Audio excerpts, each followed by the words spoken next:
त्यांच्या पश्चात त्यांचा परिवार, त्यांना 2 मुलं आणि 3 मुली आहेत. धर्मा भिसे आणि आजीनाथ भिसे अगदी माझ्या वडिलांचे परम मित्र आहेत.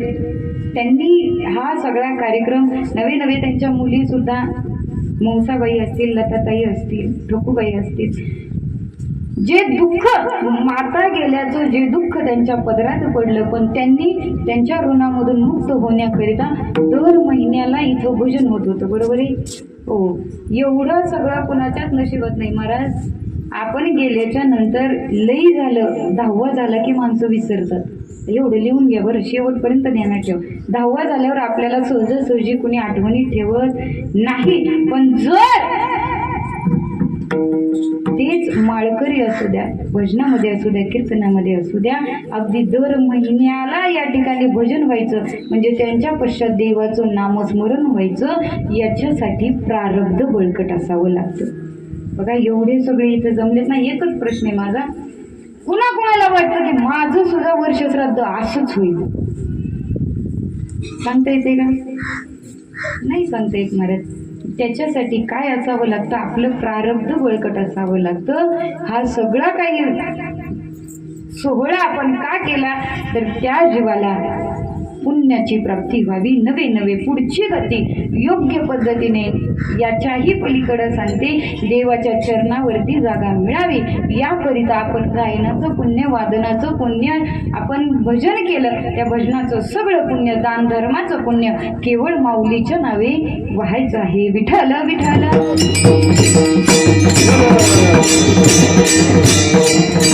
बघा शेवटचा दिवस आहे तो प्रत्येकाचा ठरलेला आहे. याच्यामध्ये काही बदल होणार आहे का? जो जीव जन्माला आलाय तो कधी ना कधी मरणार आहे, पण तो शेवटचा दिवस कशा पद्धतीने करायचा आहे हे सगळं काही हातात कुठले असतं. पूर्ण जे पहिल्या श्वासापासून शेवटच्या श्वासापर्यंत जे काही जीवन तुम्हाला आम्हाला लाभलेलं आहे त्या जीवनावरती आधारित आहे की शेवटचा दिवस कसा व्हावा. म्हणून तुकोबा आहे सरळ सांगतात की शेवटचा दिवस माझा गोड झाला, पण कशासाठी झाला? कारण मी अट्टहास केला.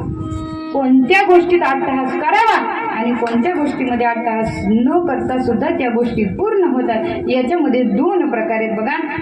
संसारामध्ये अट्टहास नाही केला तरी सुद्धा संसार पूर्णत्वाला जातो, पण अट्टहास हा परमार्थामध्ये करावा लागतो. अट्टहास कशासाठी करतो? सहज, आपण सहज सांगतो, प्रत्येक दिवस आपल्याला सुखात पाहिजे असतो. कोणाला दुःख पाहिजे असं वाटतं का? मज लागे दुःख व्हावे ऐसे कोणी भावे ना जीवे.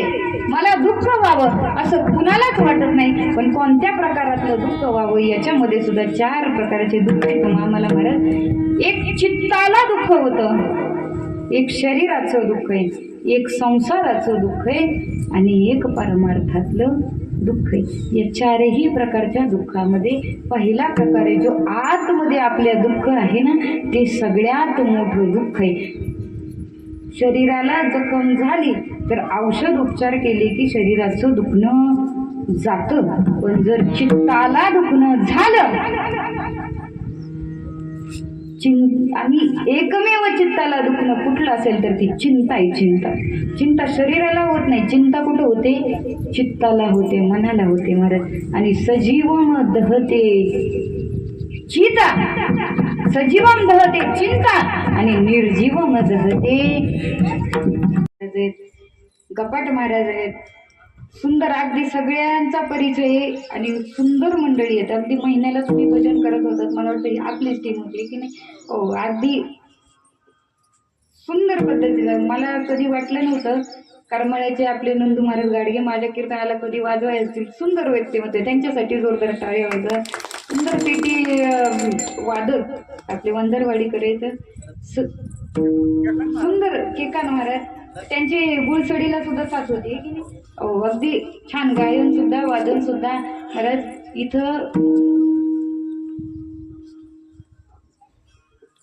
इथं सगळा समागम चांगला आहे आणि म्हणून या सगळ्यांच्या संगतीमध्ये भजन गोड वाटतं. यांच्याशिवाय कीर्तन करायचं काही खरं नाही. विठ्ठल विठ्ठल.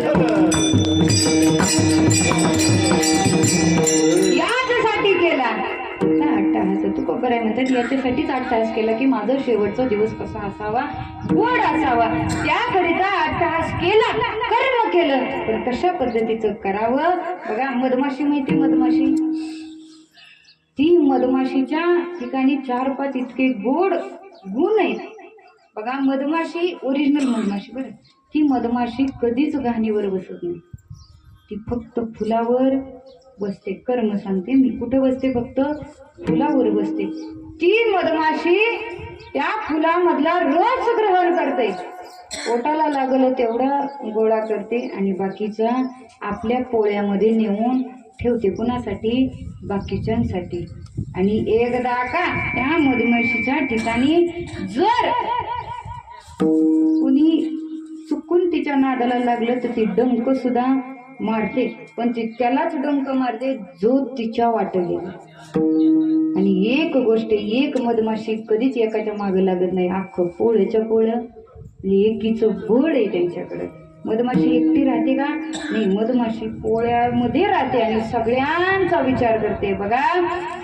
चालता चालता सहज एखादा दगड घ्या त्या मधमाशीच्या पोळ्यावर. उदाहरण सांगते बरं, खरंच सांगताना आपण हिंमत करतो का? नाही करत. आणि तिथं जर एकटं कुत्र दिसलं तर सहज दगड उचलतो, सहज त्या कुत्र्याला मारतो का? कारण आपल्याला माहिती आहे की ते कुत्रं कसं आहे, एकटंच आहे. पण हे सुद्धा माहिती आहे की मधमाशीचं पोळच आहे पूर्ण. जिथं एकीचं बळ, बाकीचे सगळे बळ फिके पडतात, पण एकीचं बळ सगळ्यात श्रेष्ठ ठरतं बघा. पैलवान बसला होता, पैलवान पारावर. एक जण माझ्यासारखं लुकडं सुकडं माणूस आलं त्या पैलवानाच्या कानठाळीत हाणली, तरी ती पैलवान खाली मान घालून बसली. 4 म्हणलेला का पैलवानासारखा पैलवान आहे तू, एवढ्या लुकड्या माणसाने हाणलं तरी सुद्धा त्याला काय म्हणला नाही. म्हणलं तुला काय माहित नाही. म्हणलं त्याचे आहेत ना 6 भाऊ आहेत, 6 भाऊ. जर 6च्या 6 भाऊ आले तर पैलवानाचा पोळ बी माझा राहायचा नाही. शरीराचं बळ निघून जातं, सत्तेचं बळ निघून जातं, धनाचं बळ निघून जातं, पण एकीचं बळ सहजासहजी तुटत नाही. माणसानं कर्म करावं, एकीनं कर्म करावं. जर परमार्थ कलियुगामध्ये एकट्याने साध्य होत असतात तर महाराज म्हणलेच नसते की कलियुगा माझी करावे कीर्तन तेने नारायण देईल भेटी. त्या भगवंताची प्राप्ती करायची असेल तर कर्म, देवाचं नामस्मरण हे एकीनं आपण केलं पाहिजे. हो, सहज आहे. कितीही चांगलं कर्म करा, वाईट कर्म करा, त्याचं फळ तुम्हाला मला सहज लगेचच्या लगेच मिळून जातं महाराज. पूर्वी तरी पुढचा जन्म घ्यावा लागायचा, आता कर्म केल्यानंतर तासाच्या आतच ते फेडायला येतं महाराज. हे कर्म आहे. या कर्म करत करत करत करत आम्हाला शेवटच्या दिवसापर्यंत जायचंय. पण त्याकरिता मरण हे चांगलं आहे का? कारण बघा, जेवढे बसलेले आहेत ना, बसलेले,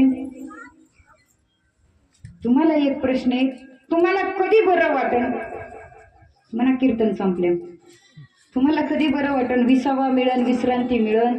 आता बसून बसून पाय आखडून गेले, उभं राहिलं की विसावा मिळेल. आता टाळकऱ्यांना विचारा, तुम्हाला कधी विसावा मिळेल? खाली बसलं की विसावा मिळेल. पळणाऱ्याला विचारा, तुमची विश्रांती कशात आहे? तो म्हणेल माझी विश्रांती थांबण्यात आहे. चालणाऱ्याला विचारा, तुमची विश्रांती कशात आहे? तो म्हणेल खाली बसण्यामध्ये माझी विश्रांती आहे. तसंच जगणाऱ्याची विश्रांती ही मरणामध्ये आहे. शेवटचा दिवस म्हणजे विसावा आहे आणि तो विसावा प्राप्त करण्याकरिता हा सगळा अट्टहास केला. तुकोबाराय म्हणतात त्या अट्टहासाचं फळ मिळालं आणि शेवटचा दिवस आला म्हणजे मी आता विश्रांती घ्यायला मोकळा. अभंगाचं दुसरं चरण. आता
आता निश्चिंतीने पावलो विसावा कुंटलिया धावा कृष्णेची या तुकोबर आहे म्हणतात की हा शेवटचा दिवस उगवला आणि माझा तो गोड झाला आणि आता मी निश्चिंतीने काय पावलो आहे विसावा पावलो आहे एकदा का विसावा पावलो शेवटचा दिवस झाला विठ्ठल